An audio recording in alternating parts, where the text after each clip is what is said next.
KSM Show.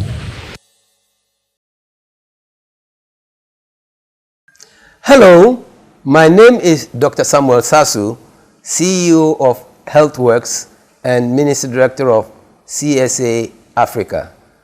I watch the numero uno KSM show and I urge you to keep on watching too. And thank you very much. You know, being a host for so many years, whenever I get a guest, I have to sit down and plan, how do I chat with this guest?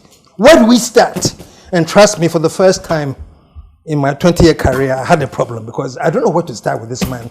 This man, he's full of so much. Very, very inspirational, very, very thought-provoking, and so spot on. Elikem, welcome again. Thank you so much. Wow, wow.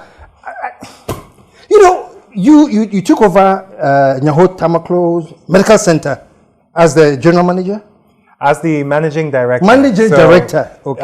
The CEO and also on the board. So that's, you know, leadership, head of organization. I took over after my mom in 2015. Okay, okay. Yes. Oh, so you took over in 2015? Yes, yes. And the dream of Nyaho Medical Center, yeah. You just grabbed the baton and you're running with it like there's no tomorrow. Well, you know, actually, it's one of those stories that you always tell because I ran away from it, and then I came back to it. Why did you run away? Well, you know, my father founded it. He founded the late Dr. KSM Tamaklo, 1970. We have 50 years this year. Family business. You grow up. Everything about your life is the hospital. So you know exactly what he wanted to do. Everyone, all his friends are saying to you, "Oh, you're going to grow up and become a doctor." And I was like, I've got my life to live. I mean, it's my choice. What do you think you were going to become? I know, I wanted to be an architect. Oh, really?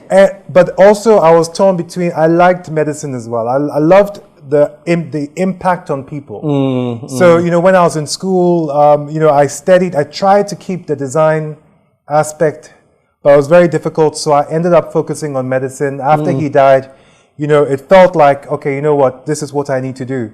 And so, you know, I actually, when I say run away, you know, everyone was looking at what I was doing and attributing it, oh, it's because your father is so-and-so. And I was like, you know what, I know what I put into my work. I got those grades by myself. So I think there's a bit of sense of wanting to make my own name, wanting to be my own person.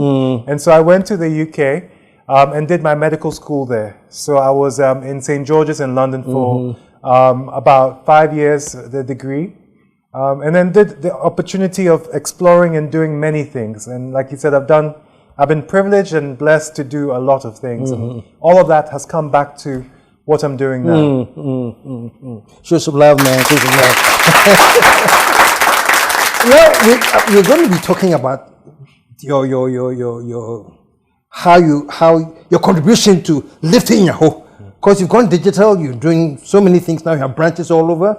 But before we get there, I want to find out what was the first trigger that, okay, I'm going to do medicine and I eventually take over my dad's legacy? No, I mean, it's a great question because I've thought a lot. I mean, I think that interesting enough, what the trigger was, first of all, was seeing my father and my mother having a commitment to a vision. I think that when you grow up and you see the way they worked, my father was a military man. He was actually commandant of 37 military hospital, and then he was extremely disciplined in what he did. So I grew up having to do everything right. And so you see the commitment and the service, that becomes a model for you. So I wanted to commit. I actually thought I would be doing more in terms of charity work. So, you know, I knew I wanted to make an impact in life. And I thought that I would be a doctor and I would work with, let's say, Doctors Without Borders or something that would have meaning. And then I did all of that, went to the first thing that happened after I became a doctor. I was working in emergency medicine and I went to the DRC to do a medical mission. You know, a poor community, Butembo, internally displaced people. I thought that was going to be what I would do. That's why I did tropical medicine and hygiene. But then I saw that, you know, charity requires people to give money, and the people who give money have jobs. and companies have money to give. And this whole idea that good business as a force for good, that's the first time I started to actually explore, is it charity that changes things? Or is it that when you have a business that is sustainable, that is profitable, but that has employment, it employs people, it can communicate, it can add to the community? I think that for me was a big change, because I realized that I could have a bigger impact if I could come back. The fact that my father and then my mother had, sustained the organization. The question was, how do I use that as a platform to then have a bigger impact? And so not everyone has that opportunity, and I'm very blessed. I don't take it lightly. It's a privilege, it's an honor.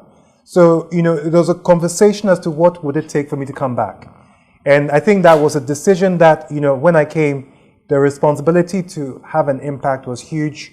And that's what I've been doing. So digital transformation, cultural transformation, that's why the network, the Seed Transformation Network, the transformation was what I came for. And so far, you're happy with everything? What's the game plan? I know you're expanding. Yes. The game plan, I think that I am not satisfied, because, as long as there's a Ghanaian who cannot get everything that they need in Ghana, we have not arrived. And I think that it's not to say that we're going to be miracle workers, no. But at the very least, what we want to do and achieve in Nyaho is that you should be able to be diagnosed, have the people to be able to help you, treat you in a compassionate way in Ghana. And so that is not a 5-year journey. It is not one that is even 15. I don't believe that I will be the only one to close it. Beyond me, other people will do it. But it has to be done, and I think I'm committed to the journey. Fantastic. Talking about diagnosing, I just have a quick joke. The one thing that I remember Nyaho for, and not the only thing, but the main thing, is I went there limping like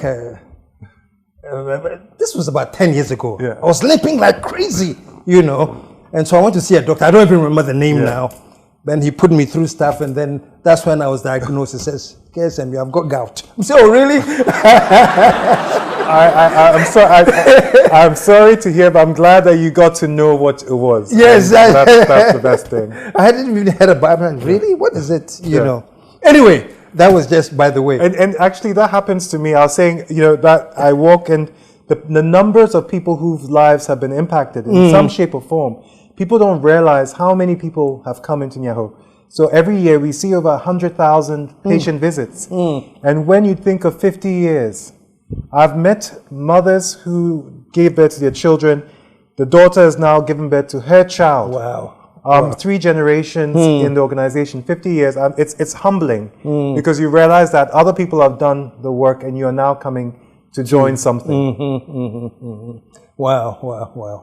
And you've recently started neonatal ICU? Yes. So the neonatal intensive care unit was launched in January this year. It's really state of the art, and we did it in partnership with many people. But in the end, it's about saving lives. And so we celebrated 50 babies, 50 premature babies who were born and taken care of in that unit and were discharged home. And so I'm very proud of the team on the ground, the nurses, the doctors, for their commitment. And we look forward to more people. Fantastic. And I saw a TED talk that you did. Yes. And it was Believing Better.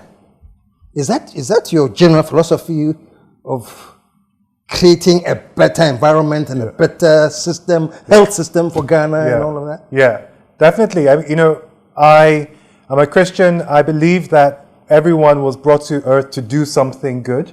So that is my driver, that what is my impact? At the end of the day, have I done the best? But there's also many challenges that make you lose hope. And one thing that I was told was I'm a hope bringer. You're a hope bringer. A hope bringer. And I actually thought, what does that mean?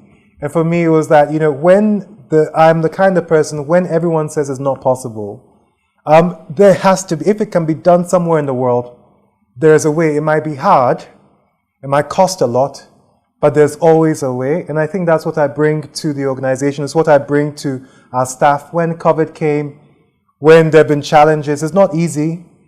Day in and day out, there are struggles. But I think that's what, my mantra, believing in better, is there's always a way. And you had a personal conflict when what I heard, if I'm wrong, let me know, that when your wife was about to deliver, you were debating whether here or outside. Yes. And you had a personal conflict that, well, I'm a part of a hospital in Ghana. Yes. What does it mean if my wife should go and deliver outside? Yes. How did you handle that, and what did you go through? So, my wife is British. She's non-Ghanaian. Her family are in England. And I knew that, it was not my decision. At the end of the day, if she wanted to give birth, she needed to be in a place where she felt comfortable. She's also a nurse. And so, the conversation we had was that, I'm running this organization. It was the first year, first child. I've come into Nyaho. And the conversation was, why is it that people are telling us that, are you going? When are you going? It seemed like the public or our friends were like, there was an expectation that she'll be giving birth in the UK. And it was, right, it's a choice. But at the end of the day, we asked the question, what are they going to do? And we basically considered the options, and she decided to give birth in Ghana. And actually, you know what? We said that it would only be if there was an emergency, if there was a need for intensive care. That would be the only time we would feel that we did not have everything possible. And as you know, like when she was in labor, there was an emergency. And I always, I share the story, but it's always a passionate moment for me, because when you're a father, it's your first child, it's your own hospital, and now the thing that you did not want to happen, an emergency, you're faced with that situation, you think, did I make the right decision? Should we have gone in the UK? But then this is where the people on the ground, the nurses and the doctors, their commitment. The medical director, who's a pediatrician, stayed overnight. The nurses, I remember a nurse having a sponge. My wife was sweating and she was wiping her sweat. And these are the things that you remember. And so, the baby was born, and thankfully, she was in respiratory distress. We gave the antibiotics. She didn't need intensive care. But that's why, if you want to see the connection between why we have a neonatal ICU now, is because every year was that sense that, it could be someone else. What is going to happen for the next person?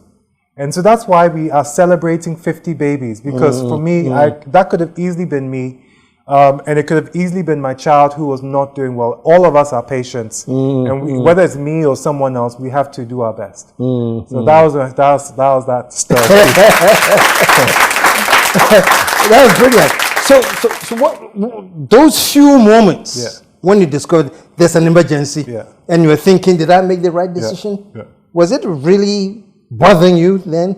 I was thinking, what am I going to say to her parents? How am I going to break the news if something goes wrong? I felt very ill-equipped because I'm a doctor. My first rotation was in pediatrics. I mean, everything, I've done emergency medicine, everything I knew went out of the window. And in fact, the team say I'm the worst patient or the worst family member because I am everything you don't want. But I was a nervous wreck. And so I remember sitting outside. We have a garden in the hospital, there's a seat. And after a certain point, I remember sitting there and I was just like thinking, I don't know what I'm going to do when something happens. So I remember the humanity of the situation, and it's something that we tell our staff as well, because sometimes when you're a doctor, you do lose, in order for you to keep on going in and breaking bad news, you do lose a bit of that compassion and that empathy, because emotional work is difficult. So, I mean, I'm not excusing bad behavior at all, but when you're a doctor and a nurse, sometimes to do the job, you have to put your emotions aside and do the job. So I remember that sense that, the compassion, if we don't make that important, we will not be there for people. And for me, I was a nervous wreck. Yes. But I got there. You did? Yes, I got there. Wow. So this neonatal ICU, intensive care unit for neonatal, is it for all mothers delivering, or this is when there are suspected emergency cases like this is? So we actually did a number of things in January. We launched the adult intensive care unit. We launched the mother and child unit, and then we launched a neonatal ICU. So the mother and child was for labor, and for every patient who's giving birth. What we did was look at how is the design of the room, how do we make things easier? Because before, it was not as easy. So we were trying to make things easier for patients and their husbands and the family members. So we looked at a number of things. So that is where a normal pregnancy will happen. But then if something goes wrong, if the baby comes out, it's for the baby, then we actually need to have a place where that baby can be taken care of safely. And that's what the neonatal ICU was. Okay. The adult ICU is if there's a problem with an adult and you need critical care, then that is where you go. So we've actually done a lot of work to make sure we have designated spaces so the right things can happen. And it's not been easy because, we don't have a lot of critical care staff in Ghana. And I think it's telling that we need to do a lot more investment in our people. So thankfully, because of relationships in the UK, we had a relationship with the Royal Liverpool Hospital where I used to work. And so in terms of emergency care and intensive care, we share information. In Ghana, we share information with Kolobu 37. We have a lot of partnerships. And I think this thing cannot be done by yourself. You need to work with people. Even other private institutions, if there was a need to, we actually reach out as well. And we're now battling with COVID, this pandemic. And Nyaho is it one of the many or the only private medical center that's dealing with it? Yes, I mean, we were the first private institution to be doing COVID testing and treatment. And I think currently for the two, we're the only one which is recognized for the two. And it was because it was not easy in the beginning of COVID because we are in airport as our main location. We're 15 minutes away from the airport. All those who were coming were people who were returnees, travelers. So from the very beginning, we had a number of people coming in, and the organization was committed to the community. And I think, for 50 years, we have a public health department. We've actually been working with our district. We do vaccination clinics with the Ayawaso West district, with the Ghana Health Service. So they come to our site and they do free vaccinations for babies. We give them the site, we give them logistic support, etc. We've always worked with the National Blood Bank in terms of trying to raise awareness for giving blood. And so we do a lot of blood drives.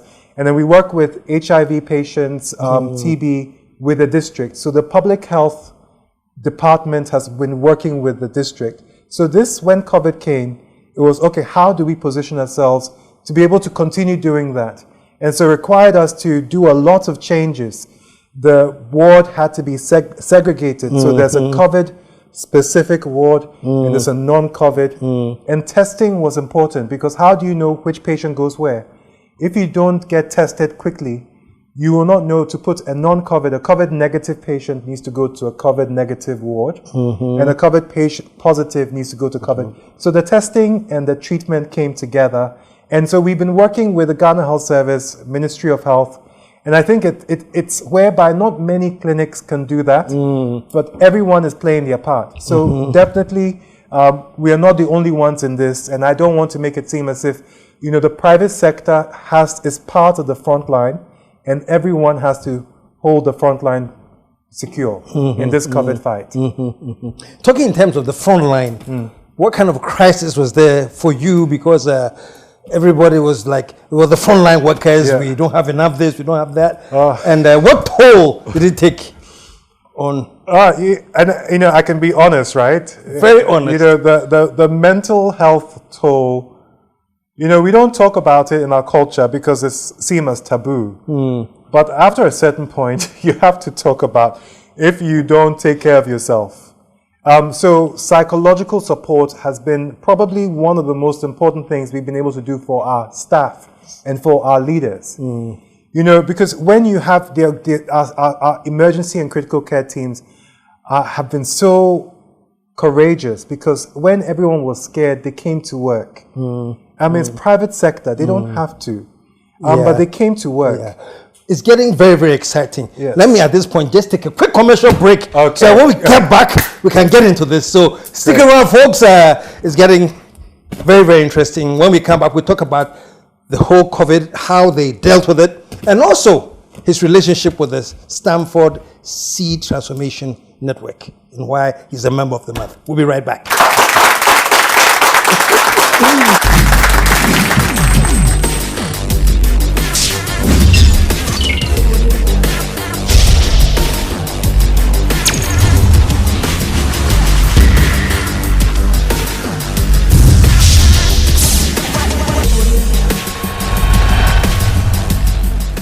And the number for Cactus Creek is 055-039-5007.